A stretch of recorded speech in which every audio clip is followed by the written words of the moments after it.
Régis Juanico et notre invité Tiffany Ankoviak pour parler d'abord du cas de l'imprimerie Loire Offset Titoulet. Bonjour Régis Juanico. Bonjour. Il y a quelques semaines, vous aviez écrit au préfet de la Loire avec le sénateur Jean-Claude Tissot pour alerter sur le cas de Loire Offset Titoulet. C'était couru d'avance qu'il n'y aurait pas de repreneur pour cette imprimerie de Saint-Étienne.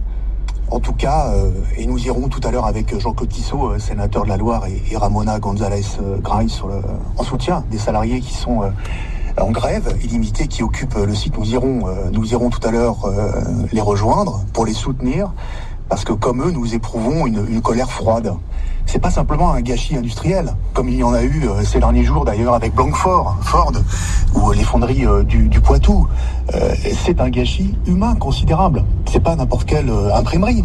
Loire Offset Titoulet, c'est une des 10 premières imprimeries au niveau national. C'était une entreprise qui semblait en pointe alors. Avec un matériel ultramoderne, avec des locaux, avec un savoir-faire et des compétences. C'est là où je parle de gâchis humain, de 130 salariés, des ouvriers de l'imprimerie, et aujourd'hui qui sont sur le carreau. Mais nous avions été informés et alertés depuis longtemps. Moi, les salariés et leurs syndicats sont venus me voir en tant que député de la circonscription dès mars 2016, quand ils étaient en redressement. Et qu'est-ce qu'ils vous disaient à ce moment-là pour que vous alertiez les services de l'État ? Il y avait des difficultés dans l'entreprise, mais qu'ils éprouvaient beaucoup de mal à obtenir des informations de la part de leur chef d'entreprise, de leurs dirigeants.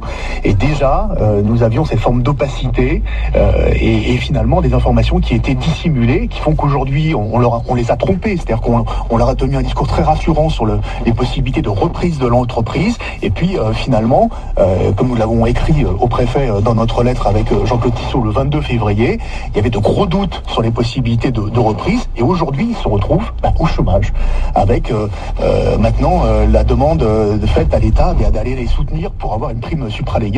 Mais c'est désespérant d'en arriver là et de perdre un savoir-faire et des compétences de la part de ces salariés-là dans notre territoire. Vous parlez de tromperie, c'est quand même fort, Régis Juanico. La responsabilité, elle revient vraiment aux dirigeants de Loire Offset Titoulet qui n'ont pas fait tout ce qu'ils pouvaient faire. Oui, parce que les alertes existaient. Donc, est-ce qu'il y a eu une défaillance au niveau de l'expertise comptable, des commissaires aux comptes? Les alertes n'ont pas été suffisamment remontées au niveau des services de l'État. En tout cas, les informations stratégiques n'ont pas été communiquer aux salariés de l'entreprise, et ça pose de façon plus générale dans notre pays le problème de savoir comment aujourd'hui les salariés sont associés dans la gouvernance d'une entreprise aux grandes décisions qui les concernent très directement.